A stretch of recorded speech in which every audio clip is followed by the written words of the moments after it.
नमस्कार, हमारी खास पेशकश में आपका स्वागत है। आपके साथ मैं हूं शुभांकर मिश्रा। आज भारत का इतिहास बदलने वाला है। आज आर्यंस का पूरा सच जो है वो हमारे और आपके सामने होगा। आज आर्यव्रत के आर्यन कनेक्शन की पूरी पड़ताल हम आपके सामने रखेंगे, क्योंकि वैज्ञानिकों ने इस बार जो खुलासा किया है उससे आर्यंस को लेकर विज्ञान की जो पूरी थ्योरी रही है अभी तक वो बदल जाएगी। खबर यह है कि हरियाणा के राखीगढ़ी में खुदाई में मिले नरकंकालों के अवशेषों को लेकर वैज्ञानिकों ने अब तक जो कहा वो अब तक किसी ने भी नहीं कहा है। वैज्ञानिकों ने अपनी रिपोर्ट में साफ कर दिया कि भारत में आर्यंस बाहर से नहीं आए थे। आर्यंस भारत के ही मूल निवासी थे और इसी को लेकर वैज्ञानिकों ने नरकंकालों के अवशेषों का डीएनए टेस्ट कराया।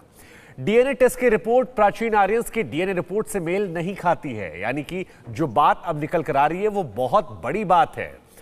आपको बता दें, भारत के मूल निवासियों ने खुद ही खेती करना, शिकार करना, पशुपालन करना सीखा था और भारत में आर्यंस के आक्रमण जैसी कोई बात नहीं है। यह बात कम से कम इस रिपोर्ट के बाद अब निकलकर सामने आ रही है।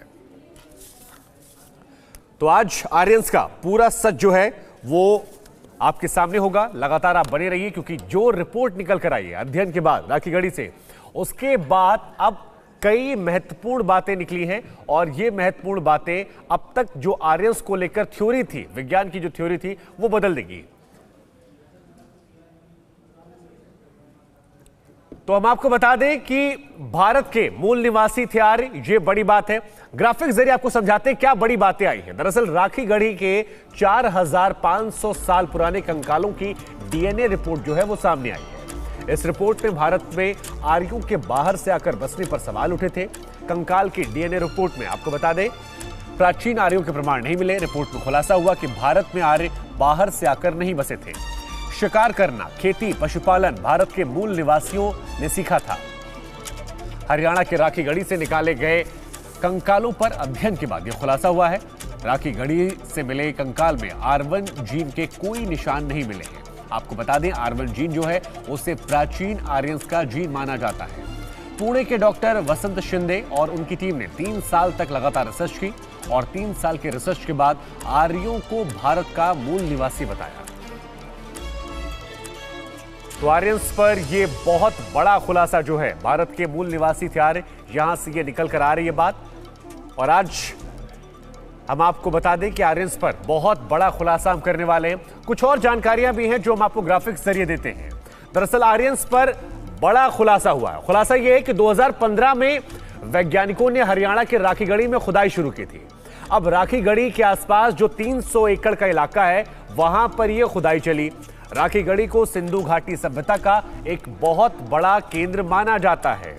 वैज्ञानिकों को राखीगढ़ी में 7 टीलों में नरकंकाल मिले और वैज्ञानिकों ने इसके बाद इन नरकंकालों को 4000 साल पुराना बताया है। वैज्ञानिकों ने 3 साल तक इन नरकंकालों पर अध्ययन किया, लंबी रिसर्च की और इस लंबी रिसर्च के बाद नरकंकालों का जो डीएनए था उस डीएनए को निकाला गया।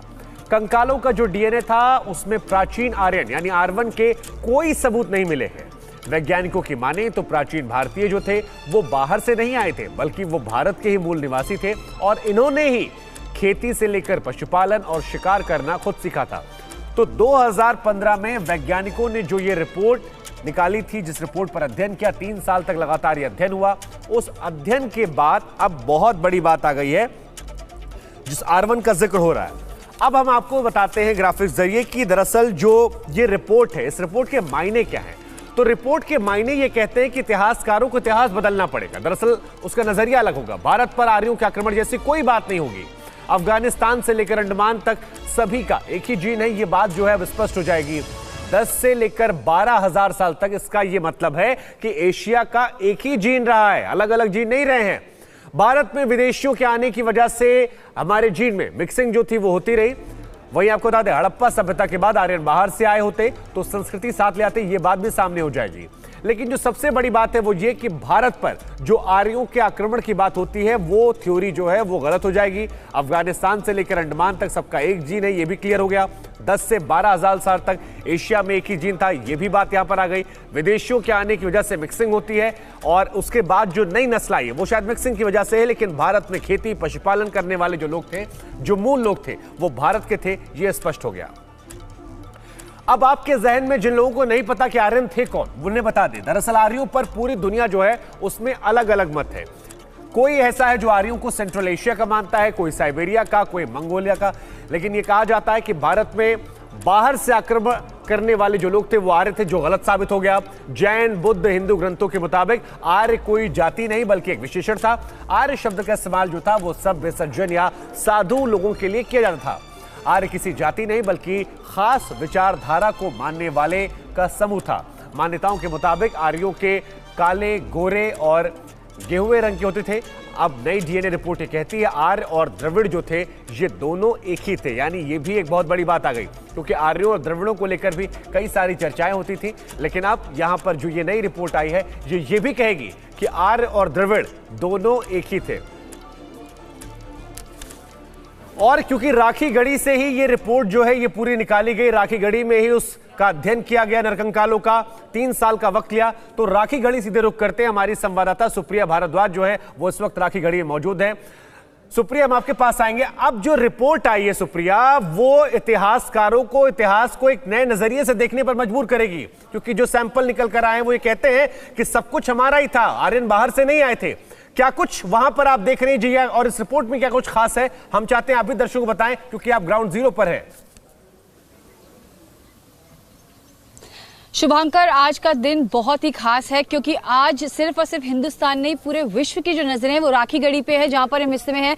ये जो आप साइट देख रहे हैं ये RGR-1 है, जहां पर लगभग 90 के दशक में जो है खुदाई शुरू हुई। आप वो देखिए पीछे जहां पर काले पॉलिथीन के आपको जमीन में दिख रहा है, वो सबसे पहले खुदाई वहां पे थी, कुछ कंकाल वहां से मिले थे। उसके बाद सामने एक टीला आपको नजर आ रहा होगा, जहां पर जो है RGR-2 है, उस जगह पर जो है जब खुदाई हुई तो वहां से भी कुछ स्केलेटन्स मिले थे, कुछ कंकाल मिले थे, लेकिन उनका डीएनए सैंपल भी जो था वो उतना मजबूत नहीं था कि उससे पता चल सके कि आर्यन और जो आज की हमारे पूरी की पूरी जो सब इंडियन सब कॉन्टिनेंट में लोग हैं उनके डीएनए को मैपिंग करें। लेकिन ये जो खेत आप देख रहे हैं ये निजी खेत है, लेकिन इस खेत में आप देखिए बहुत खास बात है, पूरा कपास ही कपास है और बीच में आपको एक स्क्वायर नुमा जो ये बाजरे की खेती दिख रही है, ये वो जगह है जहां से उस औरत का कंकाल मिला जो लगभग 4200 साल पुराना था।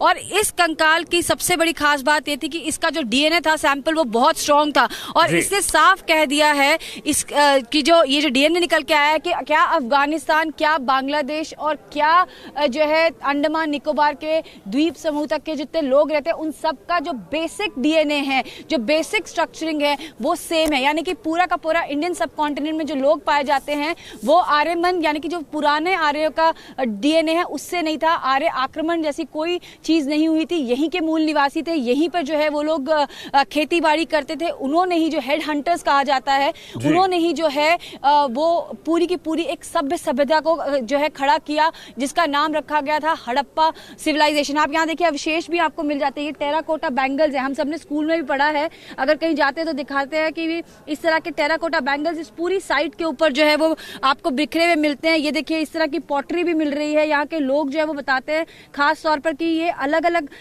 जमाने की पॉटरीज हैं, लेकिन है आर्य युग की, क्योंकि आर्य युग बहुत लंबा था, वैदिक काल बहुत लंबा था, तो उसी के जमाने की है। और इसमें आप देखिए पेंटिंग्स भी हुई हुई हैं उसी जमाने में। अगर आप याद करेंगे स्कूल के दिनों में हम लोगों को जब दिखाया जाता था कि किस तरीके से ब्लैक पॉटर जो पेंटिंग होती थी वो थी पॉटरी के ऊपर। एक और सबसे खास बात जो हमारे को यहाँ पे दिखी, जो यहाँ के लोकल लोग बताते हैं कि देखिए ये पत्थर है, ये यहाँ लोकल लेवल पे नहीं पाए जाते, ये बाहर से जो है आए होंगे पानी के साथ बहकर, यार इनको लेके आए थे जिससे चीजें तराशी जाती है। यहाँ के जो लोग हैं, लोकल लोग हैं, वो ये सब चीजें खास बताते हैं कि एक बचपन में जो क्या है कि मुठ बनाते हैं, गेंद नुमा जो है वहाँ पे बच्चों के खेलने के खिलौने होते हैं। यहाँ जो पूरी साइट है, यहाँ पर जो लोकल लोग हैं उनसे जब हमारी बात हो रही थी तो उन्होंने कहा कि जब बारिश होती थी तो खिलौने और कंकालों की कुछ चीजें जैसे हड्डियां होती है वो निकल के आती थी और उसके बाद यहाँ पर खुदाई की गई। लेकिन आज जो है राखी गढ़ी में इस जगह पर जो नर कंकाल मिला था, जो महिला का कंकाल मिला था, उससे पूरी की पूरी थ्योरी को इस तरह कह दिया है कि हड़प्पा और जो मोहनजोदाड़ो की सिविलाइजेशन थी, जिसको सिंधु घाटी सभ्यता कहा जाता है, उसके जो आर्य थे वो बाहर से नहीं आए थे, वो यहीं के मूल निवासी थे।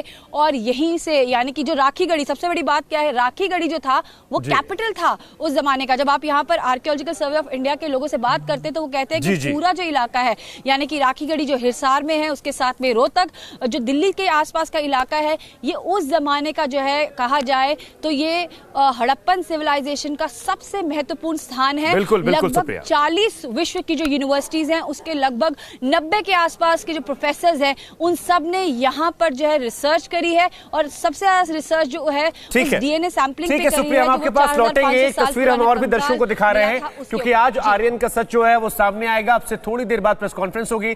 सुप्रिया लगातार हमारे साथ ग्राउंड जीरो से बनी हुई है, लेकिन हमारे साथ एक इतिहासकार भी है, पुष्पेश पंचदी हमारे साथ मौजूद है। और पुष्पेश जी, वही बात सुप्रिया की मैं आगे बढ़ाऊंगा कि अब नजरिया बदल जाएगा। आप इतिहासकार हैं, आप क्या आप भी अपना नजरिया बदलेंगे? और क्योंकि आर्यों को लेकर कहा जाता है कि एक विशेषण था, तो इसका विश्लेषण आप कैसे कर रहे हैं अब जब ये रिपोर्ट सामने आने वाली है और ये कहा जा रहा है कि इनके डीएनए जो है वो R1 से मैच नहीं करते हैं?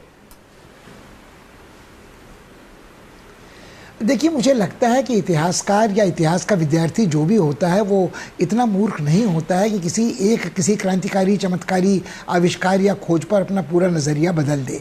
मुझे लगता है कि निश्चय ही इतिहासकारों को इस बात का पूर्वानुमान था, पूर्वाभास था कि डीएनए के एनालिसिस से हमको अपने प्राचीन इतिहास के बारे में नई अंतर्दृष्टि मिलेगी। वो हो रहा है, मगर ये नज़रिया आज एक कंकाल के मिलने से उसके डीएनए एनालिसिस से बदलेगा, ये मैं नहीं मानता हूँ। मेरा मानना है कि भी हाल में एक किताब छपी थी अर्ली इंडियंस, उसमें इस विज्ञान का पहले बड़ा विस्तार से अध्ययन किया गया था। और मुझे लगता है हमको ये भी नहीं भूलना चाहिए कि एक राजनीतिक पक्ष इतिहास के पठन पाठन पाठ्यक्रम का होता है जिसमें इसका असर पड़ता है। यदि आप देखें तो प्राचीन भारत के इतिहास में हमारी राष्ट्रीयता के संग्राम के दिनों से बाल गंगाधर तिलक ने जो आर्यों के आगमन की बात की थी उसके लिए कुछ गणित ज्योतिष का प्रयोग किया था, कुछ लिंग्विस्टिक कंपैरेटिव लिंग्विस्टिक्स का प्रयोग किया जाता था। मगर मुझे लगता है जो बात सुप्रिया कह रही थी उसको गंभीरता से सोचा जाना चाहिए कि भारत का राजनीतिक नक्शा आज का या अंग्रेजी राज के दौरान तय हुआ है, मगर जिस ज़माने की हम बात कर रहे हैं आज से 4500 वर्ष पहले की, तो ये पूरा भूभाग जो दक्षिण एशियाई भूभाग था वो एक देश नहीं था, वो एक प्रदेश क्षेत्र था। तो उसमें अफ़गानिस्तान भी था, उसमें मध्य एशिया भी था और उसमें बर्मा और अराकान के जंगल भी थे और समुद्र भी था। तो मुझे लगता है कि सिंधु घाटी सभ्यता से जो बातें जुड़ी हैं वो सिर्फ केवल आर्य शब्द को लेकर नहीं जुड़ी हैं। जो लोग ये आलोचना करते हैं वर्तमान सरकार की कि ये तो फांसीवादी है और नाज़ी लोग भी अपने को आर्य मानते थे, इसलिए आर्य शब्द का कहीं ना कहीं फांसीवाद से भी कोई संबंध जुड़ता है, नस्लवाद से नाज़ी जुड़ता है, उनके लिए ज़रूर ये बहस थोड़ी दुखद होगी। दूसरी बात है कि भारतवर्ष में आर्यों और द्रविड़ों के बीच में लेकर जो जी आप बात पूरी करिए सर, बात पूरी करिए सर। नहीं, आप कुछ पूछ रहे थे। जी सर, सवाल ये था क्योंकि मैं ये कह रहा था कि चर्चाएं जो होती है कि उत्तर जी सर, एक सवाल भी मैं ऐड कर दे रहा हूं क्योंकि दोनों चर्चाएं सर होती थी। आर्यों को लेकर एक चर्चा अलग तरीके की होती थी, एक चर्चा इस बारे में जिक्र करता था। अब क्योंकि एक रिपोर्ट आई है तो क्या उस रिपोर्ट से जो ये दावा करते थे कि आर्य जो है वो हमारे ही थे, यहीं से उनकी उत्पत्ति हुई थी, उसके बाद वो दुनिया भर में गए, क्योंकि पहले शायद नहीं क्षमा कीजिएगा, मुझे लगता है इससे बड़ी एक बहस है जो भारत के वर्तमान राजनीति में महत्वपूर्ण है। वो सिर्फ यह नहीं है कि आर्य हमारी संतान से और यहाँ से दुनिया भर में गए थे या मध्य एशिया से यहाँ आए थे। एक इससे बड़ा जुड़ा प्रश्न ये है कि जो दक्षिण भारतीय द्रविड़ सभ्यता थी वो कहती थी कि हम आर्यों से बिल्कुल अलग हैं। आर्य आक्रमणकारी थे, उत्तर भारतीय आक्रमणकारी थे, उन्होंने हमारी प्राचीन सभ्यता का विनाश किया और हमें क्रमशः सिंधु घाटी से धकेल कर दक्षिण के छोर तक पहुँचा दिया। मुझे लगता है उनके लिए यह समस्या विकट हो जाएगी यदि आदि द्रविड़ और आर्य एक ही प्रोटोटाइप होमोसेपियंस की संतान थे, तो वो सभ्यता फिर मूलतः एक ही सभ्यता के दो विकसित रूप हैं। मगर जो हिंदी विरोध की राजनीति है, जो उत्तर भारत विरोध की राजनीति है, जो आर्य बनाम द्रविड़ सभ्यता की राजनीति है, तो उसमें सोचने को लोगों को विवश होना पड़ेगा कि और आज भी सारी बातें हल नहीं होंगी इस एक कंकाल से। अगर आप देखें तो लेकिन इस कंकाल के बाद जो डीएनए रिपोर्ट आई है इसका असर आप क्या देख रहे हैं? इससे क्या बदलाव होगा सोच को लेकर, ये हम आप समझना चाहते हैं। आप इतिहासकार हैं, आप बेहतर समझा सकते हैं। अगर आप शुभांकर मुझे मैं अपनी बात पूरी कर सकूं तो किसी एक कंकाल की डीएनए एनालिसिस से डीएनए सैंपल कितना भी स्ट्रॉन्ग क्यों ना हो, सारी डीएनए एनालिसिस अब तक की गलत साबित नहीं होती। मैं आपको वही उदाहरण दे रहा था कि रूपकुंड की जो रहस्यमय झील थी वहाँ के कंकालों का भी डीएनए एनालिसिस एक बार नहीं 2-3 बार हो चुका है। और अभी 40 विश्वविद्यालयों का आपने जिक्र किया, दर्जनों विश्वविद्यालयों की अंतर्राष्ट्रीय टीमों ने जो अध्ययन किया है उसने उस पहेली को और उलझा दिया है कि उसमें कुछ लोग मिले हैं जो दक्षिण पूर्व एशिया और अंडमान के और पैसिफिक द्वीप समूह से आए हुए थे, कैसे वो आज से 500, 700, 800 साल पहले वहाँ पहुँचे। तो वो सारे कथानक जो मिथकीय हैं या जो साहित्यिक स्रोतों पर जुड़े हैं, जो लोक गाथाओं पर जुड़े हैं, उन पर सवाल लगता है। मगर मैं फिर दोबारा इस बात को दोहराऊंगा कि ये डीएनए एनालिसिस का जो साइंस है वो ऐसा नहीं है कि आप कहें कि एक कंकाल के डीएनए एनालिसिस से हमने प्रमाणित कर दिया है कि यार यहाँ के संतान थे। इसकी संभावना बहुत अधिक बढ़ गई है और मैं बिल्कुल उस पर सवाल नहीं उठा रहा हूँ। मेरा ये मानना है कि अब हमको दो सवालों का जवाब करना पड़ेगा कि आर्य भारत की संतान थे, उस भारत की जब भारत नहीं था, उस पूरे दक्षिण एशियाई प्रदेश की जिसमें अफगानिस्तान और मध्य एशिया का कुछ हिस्सा जुड़ा हुआ था। ये बात थी तो बिल्कुल इसमें कोई तर्क की गुंजाइश नहीं बचेगी। मगर वो तर्क अभी भी बचा रहेगा कि आर्य बनाम द्रविड़ सभ्यता का जो संघर्ष था वो आक्रामक और विजेता का था, क्योंकि आर्य लोग कहते थे दस्यु, शिष्ण पूजा करने वाले। जो वर्ण शब्द है वो रंग पर आधारित था। तो ये जो काला रंग है, सफ़ेद रंग है, तुरतुरी नाक है, पिचकी नाक है, वो आपकी ऑस्ट्रो मोंगोलॉइड भाषा थी, आपकी क्या भाषा थी, वो सारी बातें हम इतनी आसानी से एक कंकाल को देखकर दरकिनार नहीं। ठीक है सर, इस चर्चा को थोड़ा और व्यापक करते हैं। हमारे साथ कई और खास मेहमान भी हैं। डॉक्टर BR मनी हमारे साथ हैं, आप पुरातत्वविद हैं, आपके पास चलते हैं। डॉक्टर साहब, आपने पुष्पेश जी को सुना, वो इतिहासकार है, इतिहासकार का अपना एक नजरिया होता है। अब एक रिपोर्ट आई है 3 साल के अध्ययन के बाद, इसके बाद आप इसका विश्लेषण कैसे करते हैं पुष्पेश जी की बातों को सुनकर, ध्यान में रखकर? मैंने थोड़ी सी बात सुनी पुष्पेश जी की जी, लेकिन परसों मेरी बात हो रही थी प्रोफेसर वसंत शिंदे से, जिन्होंने राखीगढ़ी में उत्खनन कार्य किया है, और उन्होंने डिटेल्स तो मुझे नहीं बताए। और अभी चूंकि कल ही ये रिपोर्ट पब्लिश हुई है तो मैंने भी डिटेल रिपोर्ट नहीं देखी है, लेकिन जो उनसे चर्चा हुई थी उसके विषय में मैं ये कहना चाहूँगा कि पहले कुछ कंट्रोवर्शियल रिपोर्ट आ रही थी, और जब अब ये फाइनल रिपोर्ट उन्होंने दी है तो इसमें इस बात की चर्चा है कि जो डीएनए एनालिसिस की गई है उसके आधार पे जो लोगों का हड़प्पन, खास तौर से मैच्योर हड़प्पन लोग, यहाँ के इंडिजिनस लोग थे, इसकी चर्चा उन्होंने की है। हालांकि मैं कोई डीएनए साइंटिस्ट नहीं हूँ, इसलिए मैं डिटेल में कुछ अभी कहना मेरे लिए मुश्किल होगा, क्योंकि ये एक प्योरली साइंटिफिक सब्जेक्ट है। मुझे नहीं मालूम कि कितने कंकालों की स्टडी की गई है और कितनी कंपेयर किए गए हैं उन डीएनए से जो आज प्रेजेंट हैं। लेकिन जहाँ तक मैं समझता हूँ, ये मेरी पर्सनल ओपिनियन है, किसी गवर्नमेंट ऑर्गेनाइजेशन की ओपिनियन नहीं है, और ये ओपिनियन हमारी इंडियन आर्कियोलॉजिकल सोसाइटी की हो सकती है। उसके वाइस चेयरमैन के रूप में मैं ये कहना चाहूँगा कि हम लोगों ने भी कुणाल में एक्सकवेशन किया है, और उससे पहले भिडाना में एक्सकवेशन हुए थे, जहाँ से 7000 से 6000 ईसा पूर्व तक के जो अवशेष हमको प्राप्त हुए थे, प्री हड़प्पन और अर्ली हड़प्पन अवशेष, उनको देखते हुए और उनकी कंटिन्यूटी को देखते हुए ऐसा लगता है कि लोगों के रहन सहन, पहनावे और जिन चीज़ों का वो व्यवहार करते थे उसमें कोई विशेश अंतर नहीं है। इसलिए एक कल्चरल कंटिन्यूटी जो हमें 7000 ईसा पूर्व से दिखती है, वो कल्चरल कंटिन्यूटी मैच्योर हड़प्पन तक लगातार दिखती है। उसके आधार पे और फर्दर ये जो डीएनए स्टडी हुई हैं, इनको अगर आपस में कंपेयर किया जाए तो मेरे ख्याल से एक नया एविडेंस सामने आएगा। जी, हमारे साथ पुष्पेश जी थे। पुष्पेश जी से मैंने सवाल पूछा तो उन्होंने कहा कि देखिए, कुछ नरकंकालों के आधार पर पूरी थ्योरी नहीं बदल सकते आप। अब सवाल मेरा आपसे ये है कि 7 टीलों से जो ये नरकंकाल मिले, जिसमें कहा जा रहा है कि R1 से मैच नहीं कर रहा है, इसका आप विश्लेषण कैसे करते हैं? इसका क्या जो 2 थ्योरी थी कि आर्यंस बाहर से आए नहीं आए, उस पर किस थ्योरी पर आप ज्यादा बढ़ रहे हैं आगे? क्या गंभीरता से हम इस बात को माने कि नहीं वो यहीं से उत्पन्न हुए थे, या फिर जो बात पुष्पेश जी कह रहे हैं कि ये बहुत ज्यादा अतिशयोक्ति हो जाएगी अगर इतनी जल्दी हम किसी निष्कर्ष पर निकल आए तो?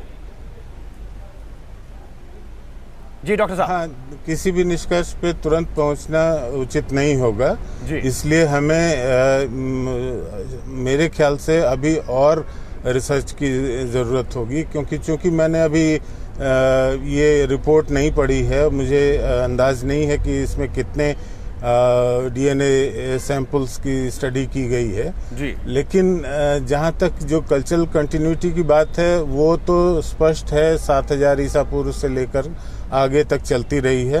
और अगर हम इसको मेहरगढ़ में देखें जो इस समय बलूचिस्तान में है, पाकिस्तान में जी, वहाँ देखें, और साथ ही अगर हम ये देखते हैं कि बिरडाना या कुणाल जैसे साइट्स पे अर्ली एविडेंस आ रहा है, इसी तरह से पूर्वी उत्तर प्रदेश में भी एविडेंस आए हैं 7000 6000 ईसा पूर्व के। तो ऐसा नहीं है कि ये एरिया बिल्कुल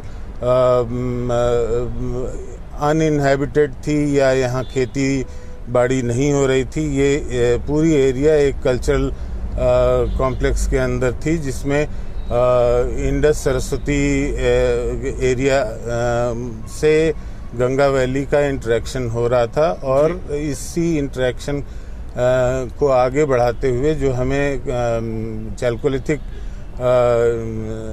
सिविलाइजेशन के एविडेंस मिलते हैं वो कंटिन्यू कर रहे हैं। ठीक है सर, आप हमारे साथ बने रहिए, क्योंकि सुप्रिया जो है वो ग्राउंड जीरो से लगातार बनी हुई है हमारे साथ। सुप्रिया, आपने दोनों की बातें सुनी, आपने डॉक्टर साहब की बात भी सुनी, आपने पुष्पेश जी की बात भी सुनी, और क्या कुछ आप ऐड करना चाहते हैं, और कोई व्यक्ति भी आपके साथ हमें टीवी स्क्रीन पर नजर आ रहे हैं? जी बिल्कुल, सबसे पहले तो वो साइट दिखाएंगे जहाँ सबसे पहली खुदाई हुई है। आप देखिए यहाँ पर जो इस तरह से मार्क किया गया, यहाँ से भी कुछ है कंकाल जो है वो मिले थे, और कहा जाता है कि इस पूरे टीले के नीचे आधुनिक तौर की लगभग 5000 साल पुरानी भट्टियां थी। और मेरे साथ इस समय यहीं के एक लोकल राखीगढ़ी के जो हैं रहने वाले हैं, उनका नाम है वजीर चंद, और वजीर चंद जो हैं उन्होंने यहाँ पर काफ़ी लोगों को आते हुए काम करते हुए भी देखा है, आर्कियोलॉजिकल सर्वे ऑफ इंडिया के साथ, और लोकल गाइड भी हैं। यहाँ पर कहते हैं कि नीचे बहुत ही ज़्यादा आधुनिक तरह की भट्टियाँ मिली थी, जिसकी वजह से यहाँ की जो पूरी की पूरी पॉटरी यहाँ पर मिली है, उसमें अलग अलग जो है चीज़ें देखने को मिलती है जो आज की टेक्नोलॉजी में पॉसिबल नहीं है। जो आर्कियोलॉजिकल सर्वे ऑफ इंडिया ने खुदाई की, और वो खुदाई हुई थी डॉक्टर अमरेंद्र नाथ के निर्देशन में। तो RGR1 पे खुदाई के दौरान भट्टियाँ मिली। अच्छा। उन भट्टियों में चैम्बर थे। हाँ। और वो चैम्बर के अंदर वो उन लोगों का ये मानना है कि अलग अलग चैम्बर में अलग अलग हीट पे अलग अलग प्रकार के बर्तन पकाते थे। अच्छा। और उसको उन पुरातत्वविज्ञानियों ने नाम दिया परिष्कृत भट्टी।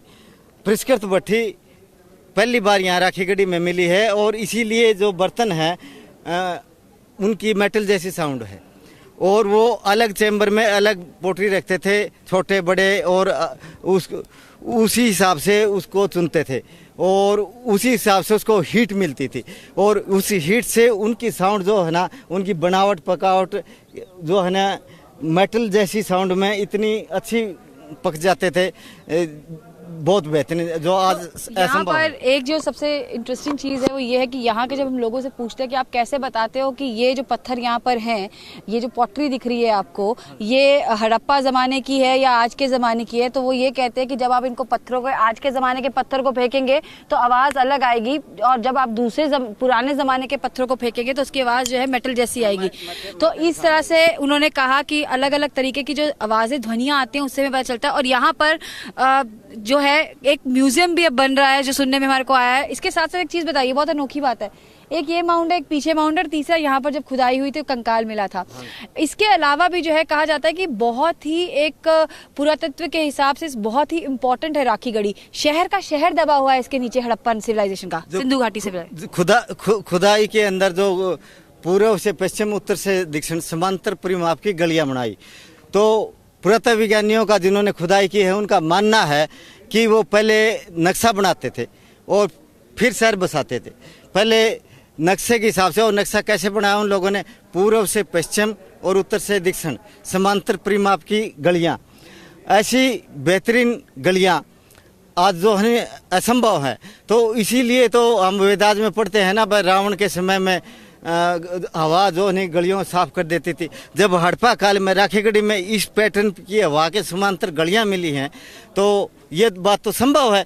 और लेकिन उस समय के नगर नियोजन के अंदर क्या एक बेहतरीन व्यवस्था और मिली। जो एक और चीज जो यहाँ पे मैं बताना चाहूंगी शुभांकर, वो है कि आपको इस पूरे एरिया में एक बार फिर से मैं लेके चलूंगी। आप अगर देखेंगे तो ये जब हम छोटे होते थे या किसी इतिहासकार को अगर आप देखेंगे, एक टिपिकल वैदिक स्ट्रक्चर है घर का। एक घर है, मेन एरिया है, उसके आसपास के भी जो खुदाई हुई है उसमें आप प्लास्टिक के देखिए कि बाहर के प्रांगण है। कहा जाता है कि इसी तरीके से वेल, जो अभी जिसकी बात जो है वजीर चंद कह रहे थे, कि वेल फॉर्मेशन में जो है एक वेल लेड प्लान सिटी थी सिंधु घाटी की, जिसको कहा जाए। और इसको जो है सप्त सिंधु भी कहा जाता था, यानी कि जो आज का पाकिस्तान अफगानिस्तान है वो भी जो है वो इस पूरी सभ्यता का हिस्सा होता था। और अब जो ये पूरा निकल के आया उसमें सबसे बड़ा जो चीज निकल के आ रही है, जो आज डीएनए की जो रिपोर्ट निकली है, इस जो औरत का कंकाल वहां से मिला था, उसकी सबसे बड़ी चीज ये है कि ये जो जीन है, मतलब अगर आप कहें मायन सभ्यता का जीन, सुप्रिया, हम आपके पास लौटेंगे क्योंकि वो प्रेस कॉन्फ्रेंस जो है वो होने वाली है और वहां पर क्या कुछ नई बातें आती हैं, आइए हम सीधे सुनते हैं। As nature and science, we prefer to publish this particular result in this particular journal because it exclusively deals with the genetic studies, and secondly the journal had agreed to publish the results quite quickly because we know that all of you are waiting for such a long period in fact. And we did not want to take any chance. We wanted to make sure that the studies, the research that we are doing is foolproof and there is hardly any chance for any doubt. So that was our intention, and finally we have come up with these final results. So both in fact, when we look at the archaeological data and the genetic data, now both are supporting the indigenous development. Earlier it was thought that the developments, particularly the settled life in South Asia, began only with the help of the people from Middle East or West Asia. Some say that maybe people came from West Asia and they began the settled way of life in fact in Indian subcontinent. Some say that maybe some ideas have come from West Asia and they began. Then there were other opinions also. Maybe some say that some people came from Central Asia, some people came from Iran, and they were responsible for the development. But now the genetic and the archaeological data clearly indicates that the entire development, right from the beginning of settled life till the development of the first urbanization around 2500 BC, that was done by the indigenous people. The ancestry of these people do not contain any iota of influence coming from either Middle East or Iranian area or the steppe region of the Central Asia. So it is a separate independent group in South Asia. And what is interesting that that there is a continuity throughout South Asia of this particular ancestry till modern times. All of us belong the generations of the Harappans. We are the descendants of the Harappans. And the large scale development of course happened during the Harappan times. So that was very important, very revealing. And almost the entire South Asia was impacted by the early developments that took place in fact in Indian subcontinent. Secondly, these people, the hunter-gatherers in fact in South Asia, they transformed themselves to the agricultural communities. They established settled way of life here, and then there is a continuous development from the settled life began around 7000 BC, and there is a continuous development from 7000 BC up to the beginning of the urbanization, that is the Harappan civilization, which happened in fact in the middle of the 3rd millennium BC. And from Harappan again, there is a proper continuity till modern times. There is no break in fact in the ancestry of South Asians at all. And therefore we feel proud in fact sometimes that we have very deep roots, and we always connect ourselves to the deep roots and the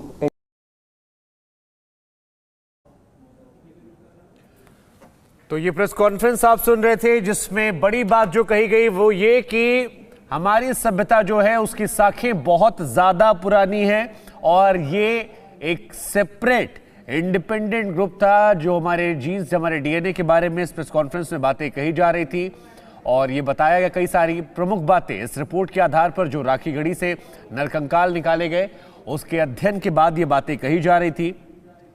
Ishapur से लेकर Harappa civil society तक, उसके बाद भी तमाम चीजों के आकलन वो कर रहे थे। तो ये तमाम बातें हमने आपको सुनाई कि खास मेहमान हमारे साथ लगातार बने हुए हैं। पुष्पेश जी हमारे साथ बने हुए। पुष्पेश जी, जिन बातों का जिक्र हम कर रहे थे, यहां पर जो मूल 2-3 बातें निकल कर आई वो वही कह रहे हैं जिस ओर हम चर्चा की शुरुआत में थे। अब आप कैसे देख रहे हैं इस प्रेस कॉन्फ्रेंस को सुनने के बाद? मैं चर्चा की शुरू से और प्रेस कॉन्फ्रेंस के बाद तक अपने विचारों में रत्ती भर परिवर्तन के लिए तैयार नहीं हूं। मुझे लगता है कि विद्वान वैज्ञानिक ने अपने प्रेस वक्तव्य में ये कहा कि ये जेनेटिक साइंस का मामला है, मगर उसके बाद वो राष्ट्रीय गौरव को उसमें ले आए। उन्होंने सांस्कृतिक निरंतरता की बात करनी शुरू कर दी और लगभग एक राजनीतिक वक्तव्य दे रहे थे। मैं कहीं अधिक आदर करता हूँ जो विद्वान पुरातत्वविद हमारे साथ बैठे हैं, जिन्होंने कहा कि ये डीएनए का मामला है, जेनेटिक साइंस का मामला है। जैसे उसके बारे में आधिकारिक प्रवक्ता वो साइंटिस्ट हो सकता है, मगर वो सांस्कृतिक निरंतरता के बारे में या यहाँ से राष्ट्रीय गौरव के बारे में उसी प्रेस वक्तव्य में बोलने लगे तो उस वैज्ञानिक तटस्थता पर संदेह होने लगता है, पहली बात। दूसरी बात ये है कि मैं बिल्कुल ये नहीं कह रहा हूँ कि मैं उस कंकाल के डीएनए एनालिसिस को असंगत मानता हूँ या कुतर्क मानता हूँ। मेरा कहना सिर्फ ये ठीक है कि विज्ञान में कोई भी चीज़ फाइनल नहीं होती है। एक हाइपोथेसिस होती है, एक थीसिस होती है, सिद्धांत बदलता रहता है। जो पहला हाइपोथेसिस है वो डिस्प्रूवेबल प्रोपोजिशन कहलाता है। तो मेरे ख्याल में कंजक्चर में और थियरी में और थियरी के रिवीजन में अंतर होता है। कभी शाश्वत सत्य न्यूटन के 3 प्रिंसिपल्स ऑफ थर्मोडायनेमिक्स और मोशन थे, फिर वो आइंस्टीन की थियरी आई और फिर क्वांटम फिजिक्स आया। तो निरंतर साइंस में कोई चीज़ निर्णायक अंतिम निर्णय तक नहीं पहुंचती है, पहली बात। दूसरी बात यह है कि जो चीज़ें हैं उसमें कुछ चीज़ें जो डीएनए वैज्ञानिक हैं उनको समझनी चाहिए। हम ये मान लें पूरी तरह से कि हमारे जो पुरखे थे वो यहीं इसी उपमहाद्वीप में थे, तो इसमें कोई विशेष बात नहीं है। हर महाद्वीप के निवासी उसके पुरखे वहाँ के रहने वाले होते हैं। 10,000, 15,000, 20,000 वर्ष पहले इतना आवागमन हुआ करता था कि इसको राष्ट्रीय गौरव के साथ जोड़ना माफ करिएगा, एक बार फिर से प्रेस कॉन्फ्रेंस विचित्र लगी। क्षमा कीजिएगा, मैं बात पूरी कर लूँ। ये बात at this particular site. So there is a gradual evolution in fact. Now at some stage, people have introduced jewelry, they have introduced maybe some kind of other domestic objects. So that was happening. But at the same time, we can see the refinement of the technology from time to time. And it was fully matured. The technology, basic technology, was fully mature during the Harappan times. And from the Harappan times till modern times, there is a continuity. What is interesting that most of the traditions that we have developed in fact during the Harappan times, the traditions have continued even today. In Rakhi Gadi, in fact, when we go around in the village, we always get the feel that perhaps we are moving in the Harappan village. There is so much similarity in fact with the Harappan settlement. Even the pots used today, the earthen pots particularly, they look exactly like Harappan earthen pots. If you keep one Harappan pot and one the modern pot side by side, you will not be able to know which one is ancient and which one is modern. So that's the similarity. And sometimes people have switched over to maybe metal pots also, but the basic shapes are even the same. So that indicates that perhaps the food habit of the people has not changed for 5,000 years. So that is a tradition. Secondly, why this study is so important? Because this some of the crafts and the knowledge system that was developed during the Harappan times, that continues even today. And there are large number of communities in South Asia, not only in India, but in South Asia, who are following this traditional knowledge system even today. And many of them are dependent, their subsistence is dependent on the traditional knowledge system. So we archaeologists, scientists, we generate knowledge about the ancient technology, and we can supply this technology to the modern people to maybe refine their products which can have much more maybe market all over the world. So this is what we are doing. I always feel proud that the archaeologists are coming forward, in fact, and they're contributing to the nation development. This is also very important. Ultimately, the studies that we do, in fact, should be useful to the society, and this is how we are trying to make it more utility friendly. There are certain traditions. For example, in the water management system that was developed by the Harappans was unique, and we can certainly we can emulate that particular system here even today. Such an excellent system, which is very simple, and it does not really require a lot of funding, does not require foreign collaboration. That can be replicated. And the desert part particularly, if you can apply this tradition or this technology in desert part, the whole desert can be a green land. So we had to learn a lot, in fact, from the ancient communities. So this is the development that we are seeing. In fact, in pottery development, it is quite clear. And similarly, in terms of the structures, we have excavated a number of sites in the Saraswati Basin, which is also known as the Gaggar Basin. The first site that was excavated by the Archaeological Survey of India, ASI is doing excellent work, in fact, at this particular site. And here, in fact, for the first time, the beginning of the Harappan culture was pushed back to almost 6,000 or 6,500 BC. And from 6,500 BC, there is a continuous development up to 2,600 or 2,500 BC. And after such a long gap, people have transformed themselves into urban society. And after that only we see the emergence of cities and towns. So this is the development, we can see. They began their lifestyle very modestly, in fact. At some of the sites like Birana, Farmana, Girawat that we have excavated, even at Rakhigadi, we are getting circular structures only, in fact, in the beginning. Very small, circular, flimsy structures. And some of them are underground. In the next stage, they started building overground structures. Now the structures are becoming rectangular and squarish. And in the third stage, they have developed the typical Harappan brick size, the Harappan ratio. And then the concept of bathroom, toilet comes into existence. In the next stage, again, we can see, the proper, modicum of planning. And, people have developed in the modern facilities like, the drainage pattern and, other patterns, in fact, in settlement. And finally, it becomes a full-fledged city, in fact. So that is a gradual development, in fact, one can see. So earlier, it was thought that, the Harappans, came from outside and they developed the Harappan culture and the Harappan civilization. That is not true, in fact. It is the local development that was, quite clear. So this is a very important evidence, very important and very, solid evidence to indicate the local development and the gradual growth, in fact, in the, cultural development. The other argument that we have, suppose, some people argue that, people have come from outside.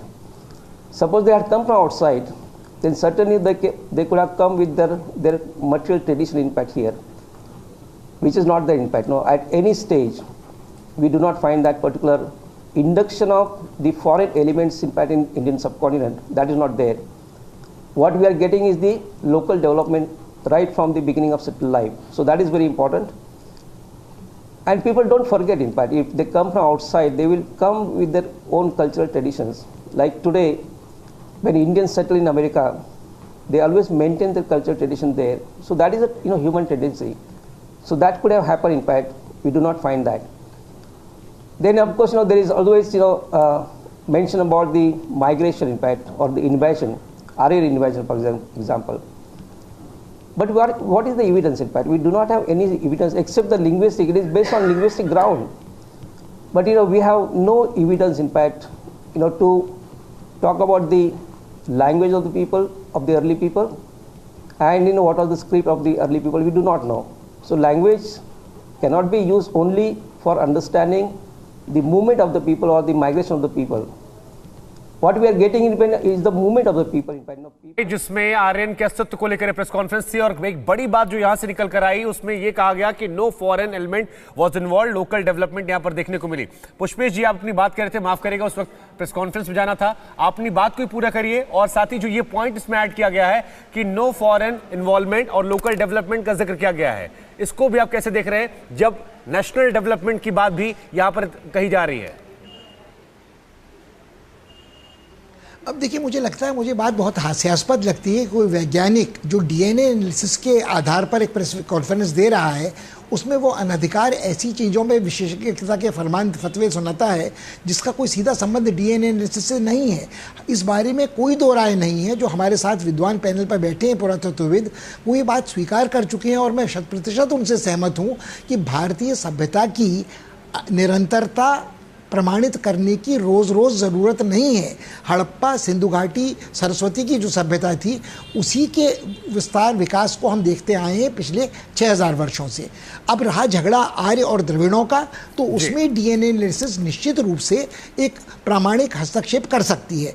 मगर जो विद्वान वैज्ञानिक वहाँ बैठे हैं, वो अब वहाँ वाटर मैनेजमेंट सिस्टम भी बतला दें, वो ग्रीनिंग ऑफ द आज की कॉन्टेक्स्ट में रेगिस्तान भी बतला दें, ट्रेडिशनल नॉलेज सिस्टम्स के एक इनकैशमेंट का तरीका भी बतला दें, थोड़े रिफाइनमेंट के साथ हम उसका विदेश में निर्यात भी कर लें, तो मेरे ख्याल में इस तरह के स्वदेशी के हट निश्चित रूप से उस विश्वसनीयता को नष्ट करते हैं जो शुद्ध वैज्ञानिक शोध के आधार पर निष्कर्ष होता है। मुझे लगता है कि आपने एक कंकाल के आधार पर न केवल डीएनए एनालिसिस पे बहुत ज्यादा अतिशयोक्तिपूर्ण प्रवचन किया, आपने ऐसा लपेटकर बार बार राष्ट्रीय गौरव, विदेशी स्वदेशी जिक्र किया कि कोई भी इतिहास का छात्र या विज्ञान का विद्यार्थी उनकी विश्वसनीयता को संदिग्ध मानेगा। ठीक है सर, हमारे साथ क्योंकि अरविंद जी भी हैं और वो भी आर्कियोलॉजिस्ट हैं, तो आपकी बातों को भी ध्यान में रखते हुए और जो पीसी की गई जिसमें यह कहा गया कि एक तरीके से दावा कर दिया गया कि कोई फॉरेन एलिमेंट इन्वॉल्व नहीं था, अरविंद जी आप इसे कैसे देखते हैं? क्योंकि पुष्पेश जी जो है वो इन बातों को नकार रहे हैं और वो बार बार ये कह रहे हैं कि इसमें राष्ट्रीय गौरव, राष्ट्रीयता की बात भाषण के जरिए ज्यादा हो गई, जो मेन बात थी इतिहासकारों के लिहाज से वो शायद थोड़ा अतिशयोक्ति था, ये उनका मानना है। आप कैसे इसका विश्लेषण कर रहे हैं?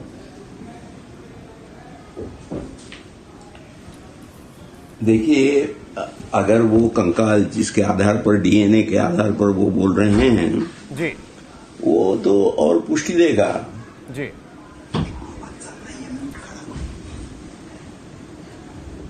वो तो और पुष्टि देगा जी। बात ऐसी है कि ये जो डीएनए के बारे में बोले वो तो पुष्टि कारक ही है। पहले जो बातें बोली वो राष्ट्रीयता का क्या सवाल है? वो जो एक दो पक्ष हैं, एक पक्ष कहता है कि यहाँ की सिविलाइजेशन जो है वो द्रविडियन है, यहाँ के लोग जो है द्रविडियन है और द्रविडियन सिविलाइजेशन से आर्य जो बाहर से आए हैं जी। तो ये भी स्पष्ट करना उचित था कि आर्य बाहर से आए नहीं हैं जी। अब ये कंकाल जो है वो कितना ये उसको पुष्टि देता है वो अलग बात रही, क्योंकि पहले लोगों ने भी जो पैलियोंटोलॉजिस्ट थे, पैलियोंटोलॉजिस्ट जैसे एक केनेडी करके पैलियोंटोलॉजिस्ट हैं, जिन्होंने जितने भी हड़प्पा या तो जिसको हम सिंधु संस्कृति कहते हैं, हड़प्पा संस्कृति कहते हैं और आजकल एक नया हो गया है कि सरस्वती सिविलाइजेशन कहते हैं, जितने कंकाल मिले हैं उन सब कंकालों का अभ्यास करके ये बताया है कि आज की जो पॉपुलेशन है हमारी, आज के जो लोग हैं उनके इसमें और जो कंकाल सिंधु संस्कृति के मिले हैं उसमें कोई फर्क नहीं है जी। तो वो जो केनेडी जी ने बताया उसी को ये पुष्टि दे रहा है। नहीं तो क्या एकमात्र का कंकाल नहीं है जी। अगर आप डीएनए एकमात्र कंकाल का निकला है जी, डीएनए एकमात्र कंकाल का निकला है। यहाँ पर एक सवाल मैं पूछना चाहूंगा सर जी, पुष्पेश जी की बात को आगे बढ़ाकर सवाल पूछाऊंगा। अगर R1 के जीन नहीं मिलते हैं और जो बात प्रेस कॉन्फ्रेंस की अगर उसको ध्यान में रखते हैं तो क्या आप ये कह रहे हैं, आप भी मान रहे हैं कि आर्य और द्रविड़ जो थे वो दोनों एक ही थे? क्योंकि इसमें विरोधाभास जो है वो पुष्पेश जी को, वो कह रहे हैं उन्हें हटाया गया था, द्रविड़ों को भगाया गया था, तो क्या नई चर्चा शुरू होगी? इसका विश्लेषण क्या निकाल रहे इस प्रेस कॉन्फ्रेंस का और इस रिसर्च का? नहीं, किसके बारे में आप बोल रहे हैं? आर्य और द्रविड़ के बारे में बोल रहे हैं जी। अगर बाहर के आर्य नहीं थे तो फिर आर्य और द्रविड़ एक ही हुए। आर्य लोगों की भाषा थी और वो जो भाषा है, जैसे दूसरा एक दूसरे भाषाविद के जो हैं और आर्कियोलॉजिस्ट हैं वो बोल चुके हैं कि देखिए अंग्रेजी भाषा है जी, अंग्रेजी भाषा अब जो है वो अमेरिका में है, अंग्रेजी भाषा जो पापुआ और अफ्रीका में बोलते हैं जी। अगर सब भाषा बोलने वाले लोग जो हैं उनका नृशास्त्र दृष्टिया अभ्यास किया जाए तो वो अलग अलग हैं, मगर भाषा की दृष्टि से अलग है। आर्य कहना किसी को और जो आर्य भाषा बोलने वाले हैं वो भिन्न प्रकार के नृवंश पार्श्वभूमि से हो सकते हैं जी। द्रविड़ भाषा बोलने वाले जो वो हैं उनके भी बारे में यही हो सकता है। तो आर्य और द्रविड़ ये भाषा वंश है, ये नृवंश नहीं है। कम से कम आर्य तो बिल्कुल नहीं है जी। आपका यूरोपियन पीपल जो हैं वो इतने बड़ी संख्या में और इतनी बड़ी मात्रा में पहुंच चुके हैं लोगों को कि यूरोप में है, साउथ रशिया में है, सेंट्रल एशिया में है, भारत में है और ईरान में है। अब ये सब लोग जो है नृवंश शास्त्र दृष्टिया एक है ऐसे कहना थोड़ा तो मुश्किल। ठीक है, एक सरल भाषा में दर्शकों को समझा दीजिए कि आप इस पूरी रिपोर्ट का और चर्चा का विश्लेषण आप कैसे कर रहे हैं। क्या आर्य हिंदुस्तान में उत्पन्न, या फिर कहे कि उस वक्त जो यहीं से उत्पन्न हुए, बाहर से उत्पन्न नहीं आए, जो हमारा कल्चर था वो यहीं डेवलप हुआ, खेती पानी जो बात कही जा रही है, या वो बाहर से आए? आपका विश्लेषण क्या है? क्योंकि इस विश्लेषण पर यह तय होगा कि आर्य द्रविड़ एक थे या नहीं थे। इसको लेकर कंट्रोवर्सी भी खत्म होगी। नहीं, बात ऐसी है कि जैसे लाल साहब ने पहले काम किया है जी, प्रोफेसर लाल जो है उनका प्रमाण ऐसा है कि अब जब कोई बाहर से आदमी आता है जी, जैसे अंग्रेज जो है अमेरिका में चले गए जी, तो उन्होंने कुछ शहरों के नाम बदल दिए, मगर पर्वत और नदियां जो है उनके नाम नहीं बदले जी। पर्वत और नदी जो है उनके नाम वही है जी, जो वेदों में कहे हैं। अगर उसके पहले के नाम होते तो वेदों में भी वो नाम आ जाते, द्रविड़ नाम होते समझ लीजिए, तो वेदों में वो नाम आ जाते। कोई प्रदेश के और पर्वत के और नदी के नाम बदलता नहीं। बाहर से आदमी आता है तो इनके नाम नहीं बदलते, ज्यादा से ज्यादा शहरों के नाम बदल सकता है। दूसरी बात ऐसी है कि जब लोग कहते हैं कि बाहर से लोग आए सिंधु संस्कृति के लिए, बाहर से लोग आए, मैं दूसरी बात बोल रहा हूँ कि सिंधु संस्कृति के लोग बाहर से नहीं आए हैं, यहीं के हैं, क्योंकि उनकी जो लिपि है, अगर बाहर से लोग आते तो वो अपनी बाहर की लिपि लाते जी, और उस लिपि को जो गुत्थी है वो सुलझाना। ठीक है, मतलब आप इस रिपोर्ट से बहुत हद तक आप उससे एग्री करते हैं, उस पर आप यकीन मान रहे हैं, उस बहुत हद तक उसके पक्ष में। सुप्रिया के पास हम चलेंगे। सुप्रिया, आपने दोनों बातें सुनी, आपने पुष्पेश जी की बात भी सुनी जी, अरविंद जी की बात भी सुनी। पुष्पेश जी कई सारे सवाल खड़े कर रहे हैं, उन्हें इसमें राष्ट्रीयता की बातें ज्यादा नजर आ रही है, थोड़ा सा एक भाषण भी नजर आया। आपने भी दोनों की बातें सुनी, कुछ आप ऐड ऑन करना चाहें? मेरे लिए दो मेजर पॉइंट हैं जो कि अभी जो प्रेस कॉन्फ्रेंस सुनी उसके अंदर से निकल कर आ रहे हैं शुभांकर। सबसे पहला जो पॉइंट है जो कि पूरे विश्व में कहीं नहीं हो सकता, जहां तक एंशिएंट सिविलाइजेशन या प्राचीन सभ्यताओं की बात की जाए, कि जो आर्य सभ्यता का जो जीन मिला है, ये जो महिला 4500 साल पुरानी जो महिला का कंकाल मिला, उसमें जो डीएनए मिला है, उससे पता चलता है कि लगभग 10 से 12,000 साल से सेम जीनोलॉजी चली आ रही है। यानी कि जो मूल जीन है, चाहे वो अफगानिस्तान से लेके अंडमान निकोबार हो, चाहे जो है कलकत्ता, बांग्लादेश, बर्मा से लेके आपका पाकिस्तान के एरियाज में हो, कहा जा रहा है कि जो पूरा जो जीनोलॉजी मिली है इस पूरे इंडियन सब कॉन्टिनेंट की, वो जो है वो सेम है और 10 से 12,000 साल पुरानी है। इससे कई पहले जो सभ्यताएं हैं वो लुप्त हो चुकी है, उनके जीन्स मिलते नहीं है, लेकिन जो ये सभ्यता चली आ रही है ये इतनी पुरानी यानी कि प्राचीन सभ्यता में से एक है। सबसे पहला तो पॉइंट जो मेरे को सबसे इंपॉर्टेंट लगा वो ये है, क्योंकि किसी भी डीएनए का जो भी जीनोलॉजी पढ़ता होगा उसके लिए बहुत ही इंपॉर्टेंट चीज है कि इतना पुराना जो जीन है वो मिला है, यानी कि मिक्सिंग हो रही है। वो साइंटिस्ट भी कह रहे हैं कि मिक्सिंग हो रही है, बाहर से भी लोग आ रहे हैं, यहाँ पर भी रीजनल मिक्सिंग हो रही है, लेकिन जो बेसिक मूल जो जीन है वो सेम है। कुछ बातें और इंपॉर्टेंट एड ऑन की जा रही है, इसलिए आपको भी रोकते हुए एक बार पीसी वापस जाएंगे हम। कोई भी प्रकार के इंजरी मार्क्स मिले नहीं, तो उनका कहना था कि ये लोग जो है वो किसी बैटल में या किसी वॉर में मारे नहीं गए। वो जो रिमेन्स मिले थे वो फ्लड डिपॉजिट में मिले थे, सिल डिपॉजिट में मिले थे। तो पॉसिबिलिटी है कि मोहनजोदड़ो में ये फ्लड की हिस्ट्री बहुत कॉमन है, वो आर्कियोलॉजिकल रिमेन्स में भी उसको रिफ्लेक्ट हो गए हैं। तो हो सकता है कि ये लोग फ्लड में मरे होंगे और वो एविडेंस होता, वो आर्यन लोगों ने मारा था या द्रविडियन लोग थे, इसका कोई एविडेंस मिल नहीं रहा हमारे इंडियन सपोर्टिंग में। सर, तो हिस्टोरियन और आप के दावों में काफी सारा विरोधाभास है, इसको आप कैसे जस्टिफाई करेंगे? देखिए हिस्टोरियंस ये कह रहे हैं कि आर्यन बाहर से आए थे, आप कह रहे हैं कि नहीं यहीं के थे लोग। नहीं, देखिए जो हम दिखा रहे यहाँ पे, वो जो एक्चुअल एविडेंस है वो दिखा रहे हैं हम। Doctor Shinde, may I interpret it to the Yeah. find it? The question is this: let Dr. Neeraj Daya be completed. Yeah, let's Then we finish can that. discuss it.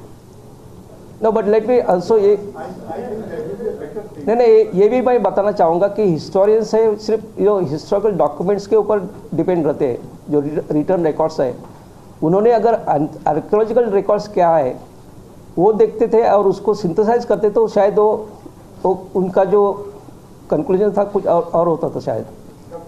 तो इसलिए शायद हम लोगों को ये जो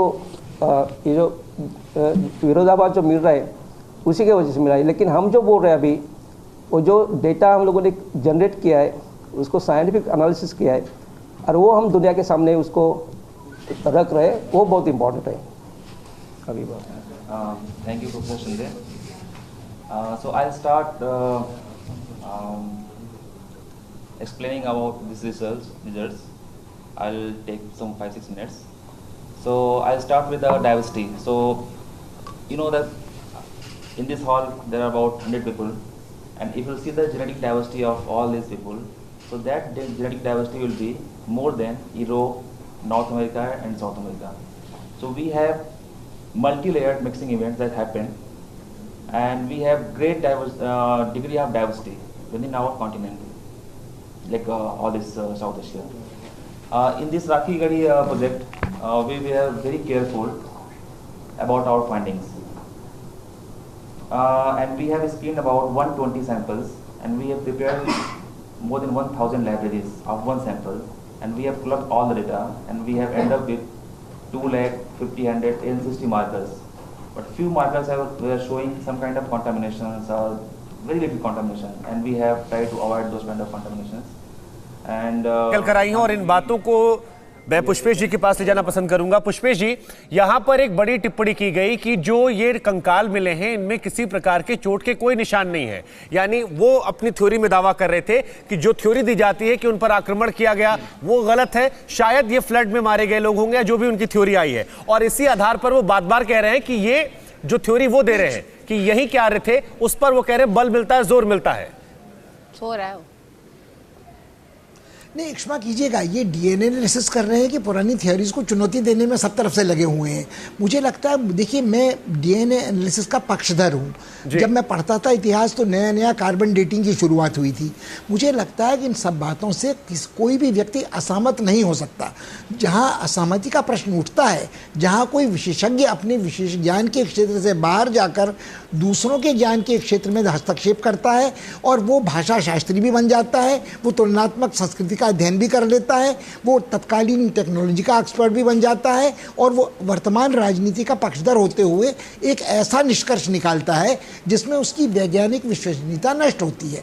क्षमा कीजिएगा, मैं बहुत कठोर बातें कह रहा हूँ। मुझे जो अभी दूसरे सज्जन थे उनकी बातें अधिक सही लगी कि कंकाल 120 थे, कंटामिनेशन इतना था, हमने ये एनालिसिस की थी। मगर अगर आप डीएनए एनालिसिस कर रहे हैं तो डीएनए एनालिसिस आपको फ्लड या भूकंप या सूखा या अकाल या वॉर नहीं बता रहा। उसके लिए आप की जरूरत नहीं है। अगर आपको कंकाल मिल रहा है तो पोस्टमार्टम करके जो गड़ा मुर्दा उखड़ता है उसमें भी ब्लंट ऑब्जेक्ट या शार्प ऑब्जेक्ट नजर आता है, स्कल फ्रैक्चर नजर आता है। क्षमा कीजिएगा, ये सारी बातें ऐसी हैं जो इतिहास के स्कूली छात्र भी आज जानते हैं। ठीक है, क्योंकि हमारे साथ अरविंद जी भी मौजूद हैं तो बेहतर होगा कि उनके पास भी यही बात हम करते हैं। अरविंद जी, जो बात यहाँ पर डॉक्टर वसंत शिंदे साहब पर कह रहे हैं पुष्पेश जी कि वो शायद अपने क्षेत्र से ज्यादा आगे बढ़ जा रहे हैं, वो बातें टिप्पणी करें जो नहीं करनी चाहिए थी, क्या आप सहमत हैं डॉक्टर वसंत शिंदे से? क्योंकि आप थोड़ी देर पहले कह रहे थे कि उनकी रिपोर्ट पर भरोसा किया जा सकता है और वो बार बार ये कह रहे हैं कि नहीं, आर्यंस यहीं के थे इस रिपोर्ट पर तथ्यों के आधार पर।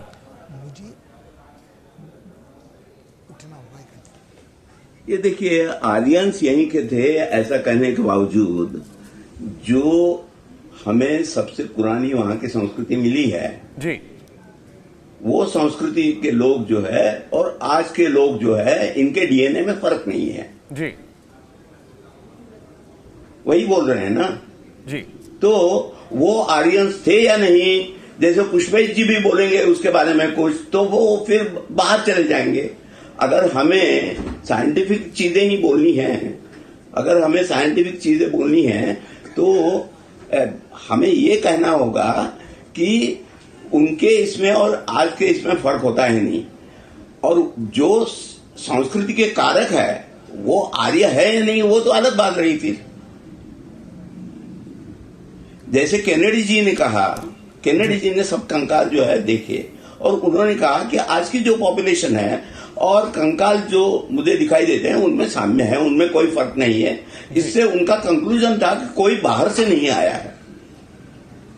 नहीं तो अगर कोई लोग ऐसा समझते होंगे कि आर्य बाहर से आए हैं, एक इन्फ्लुएंस दिख रहा है, क्षेत्राधिकार से बाहर जाने की बात दिख रही है। जो उनका मुख्य काम है कि उन्होंने पोस्टमार्टम किया, डीएनए टेस्ट किया, उसको रिपोर्ट से ज्यादा वो शायद आगे बढ़ रहे हैं, वो बातें जो उनके क्षेत्राधिकार में नहीं आती है। क्या उससे इत्तेफाक रखते हैं आप? पोस्टमार्टम में, और क्षमा कीजिएगा, नहीं क्षमा कीजिएगा, पोस्टमार्टम और डीएनए एनालिसिस में अंतर है। मेरी आपत्ति ये है कि तत्कालीन टेक्नोलॉजी, ट्रेडिशनल नॉलेज सिस्टम, उनका निर्यात, ये सारी बातें बेकार है। जी, क्या इस बात से इत्तेफाक रखते हैं आप?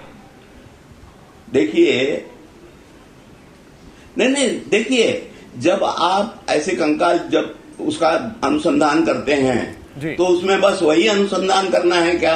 तो एक बात तो पूरी सीधी हो गई, जैसे केनेडी जी बता रहे थे कि आज की पॉपुलेशन और हड़प्पन कालीन जो लोग थे उनमें वंश दृष्टि कोई फर्क नहीं है जी। अब वो कौन थे इसके बारे में चर्चा तो होगी, ठीक है, क्योंकि ये जो एविडेंस है वो अपनी तरह से ऐसे ही आकाश में अधूरा रहेगा। It will be interpreted in the context of whatever theories are being discussed about. ठीक है sir. And one of the theories is definitely important that whether the Aryans have come from outside or not. So if Shinde ji उसके बारे में बोल रहे हैं तो वो गलत नहीं है। ठीक है, आप कह रहे हैं गलत नहीं है, पुष्पेश जी कह रहे हैं कुछ सवाल है जिनमें शायद थोड़ी अतिशयोक्ति हो गई है। हालांकि चर्चा जो है लगातार बनी हुई है। सुप्रिया आपका, पुष्पेश जी आपका, अरविंद जी आपका, इससे पहले डॉक्टर बी आर मनी साहब जुड़े थे, आप सभी का बहुत बहुत शुक्रिया। बड़ी बात जो निकल कर आई है ये कि आर्कियोलॉजिस्ट जो है वो ये कह रहे हैं कि नहीं, इससे एक बल मिलता है, ज्यादा बल मिलता है उनके पास। और जो बात यहां पर अरविंद जी ने कही कि पोस्टमार्टम से जब आप डीएनए करने जाते हैं तो आपको थोड़े अधिकार होते हैं बाकी चीजों पर रिसर्च करने के, लेकिन कुछ सवाल है जो उठाए जा रहे हैं। ये सवाल यानी ये बहस जो है आर्यंस बाहर से आए नहीं है इसको लेकर जारी है, लेकिन इस रिपोर्ट से इसको बल मिलता है कि वो यहीं से थे। इसमें कम से कम कोई दो बात निकल कर नहीं आ रहे हैं। और इसी के साथ इस खास पेशकश में फिलहाल बस इतना ही। आगे खबरों के लिए देख ले रही है TV9 भारतवर्ष। नमस्कार।